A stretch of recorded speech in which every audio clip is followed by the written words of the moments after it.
Ladies and gentlemen, please welcome ACLU attorney Andre Segura.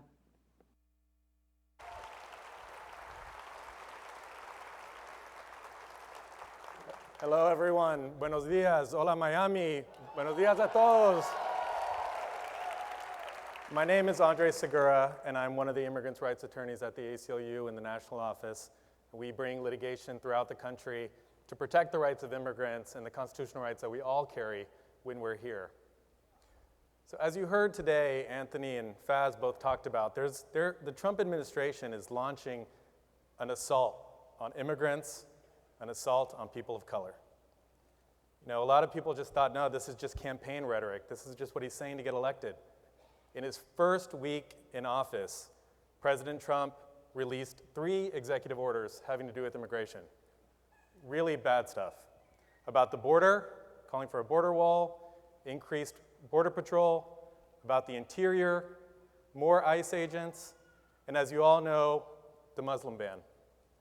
This brought to life that campaign rhetoric, his worst rhetoric.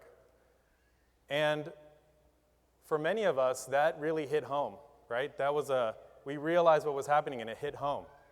And why is that? Because we are, as a country, we're children of immigrants, we're immigrants, we're people of color, people of different faiths, we're Muslims, we're friends of Muslims, we're people with accents. That's really what makes our country great, and we're seeing it as an assault on that. And from the beginning, I have thought about my 2 boys. Are they going to be called in this new environment? Are they going to be called racist names because they're brown? Are they going to be told to go back to their country? I think about my parents in Houston, their beautiful Colombian, American accents. How are they going to be treated in this climate? And I'm sure many of you are worried about your friends and family in the same way, and I think that's why you've come out, that's why you're tuning in today, to learn about what we can do, right? And that's why so many people have shown up when this is happening. So I'm here to talk about 3 of the most pressing issues impacting immigrants and really all of us as Americans, as residents of this great country. So the first is the Muslim ban. The president promised that he was going to issue a ban on Muslim immigration, and that's exactly what he's doing. He called for a complete and total shutdown of Muslim immigration in this country. So the Friday when he released this Muslim ban, it was a week after he came into office. It was a Friday afternoon, and there was immediate chaos across the country. Right? We saw it everywhere. No one knew what was going on. The ACLU and its partners worked overnight to challenge that.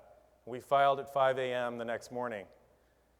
And then later that night, my colleagues argued in court to put a stop to the order, to make sure that people who were trying to get in could get into this country.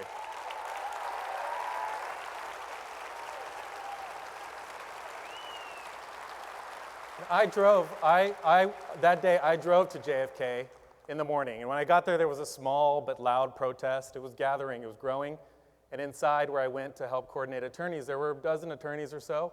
Then over the next few hours, more and more attorneys came, and I remember around 6 p.m. I looked out of the window from where I was standing inside of the airport, and there was just a sea of protesters, which we can now see, and I saw on social media what was happening outside. There were protests everywhere, all around the country. And that's what became the story. The story was that people came out, regular people who were upset about what they were seeing, and said, this is not the country that I want to live in.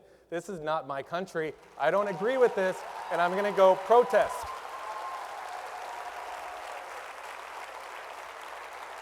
And so we need you. We now have the second ban.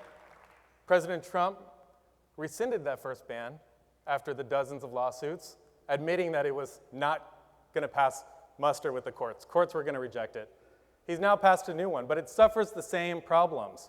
And that's because President Trump was very clear about his motives. He said, I want to ban Muslim immigration, and that's the same reason why this next one needs to fail. But we need you, again, to come out and voice your support. We can't do it without you. Second, President Trump has launched an attack and is trying to bully cities and states into becoming part of his immigration mass deportation force. And he's doing that by trying to take away funding from cities, by threatening them, by coercing them into engaging in immigration law. But what does that mean? So what does it mean when a local police department engages in immigration enforcement?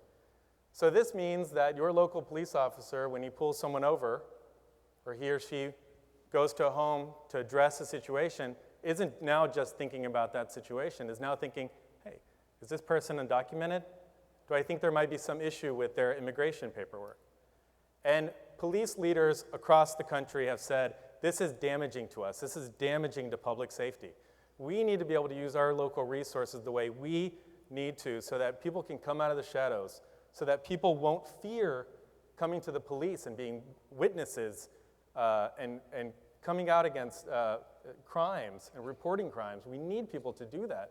All of the best law enforcement officials across the country say, this is what we need. Now, I don't know if many of you recognize this guy. This is Sheriff Arpaio. I was part of the legal team that brought him to trial for racial profiling. And we saw what he did to the Phoenix area. We saw how he terrorized the Phoenix community. They voted him out. They said, we've had enough of him. We're getting rid of that. They voted him out. And now he's facing criminal charges for violations of orders in our case. But I think, and that is significant, but I think we have to learn a lesson about Arpaio. That when local officials attempt to engage in immigration enforcement themselves, you will see racial profiling increase. You will see public safety decrease. People will go into the shadows. And we can't let that happen. Do we want more Arpaios all across the country? No. And so we need to stand up against that. We need to stand up against that. So as Faz explained to you, this is what we're pushing, what we're asking you to do. We're asking you to push more cities, to push your own city, Miami-Dade.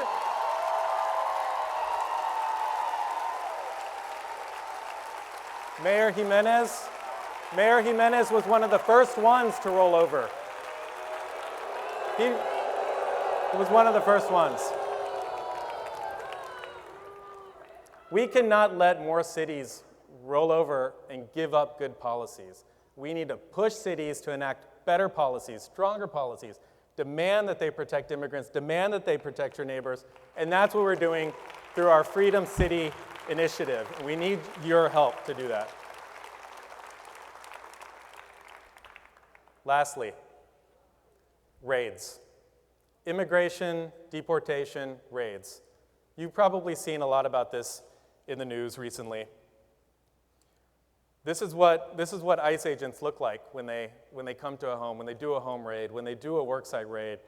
They're dressed in SWAT gear, bulletproof vests, helmets. It's like a military operation. President Trump has ordered 10,000 more ICE agents to be employed. That's 10,000 is twice the number that already exists. So now you're going to have 15,000, 16,000. And this is throughout the United States. This is in your city. This is in your town. This is a force that will be unaccountable, not transparent. You will not know what they're up to in your town. And we have seen, and I've brought cases against ICE for raids, because we've seen what happens when they go into communities. There's widespread constitutional violations. There's excessive force. There's guns drawn. There are children scared.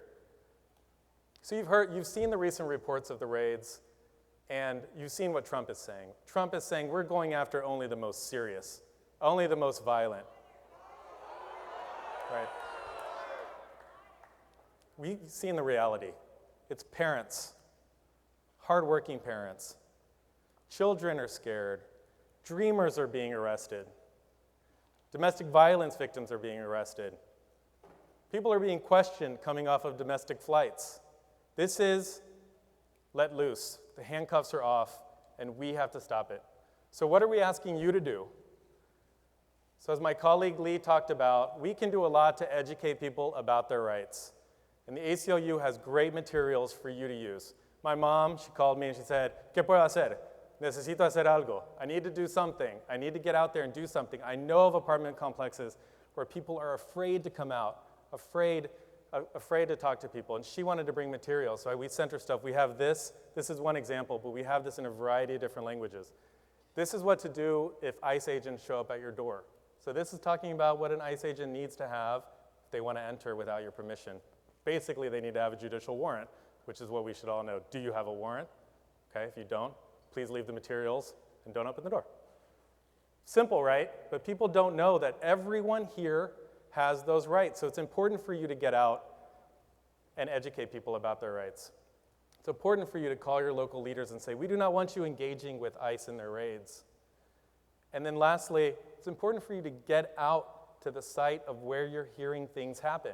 If you're hearing of a raid, go out, document it, witness it, film it, and listen to my colleague Lee's advice if you're going to do that. But get out there and bear witness to it, because we need that information. We need you, and we need you to step up for those who are the most vulnerable. So thank you for coming out. Thank you, everyone.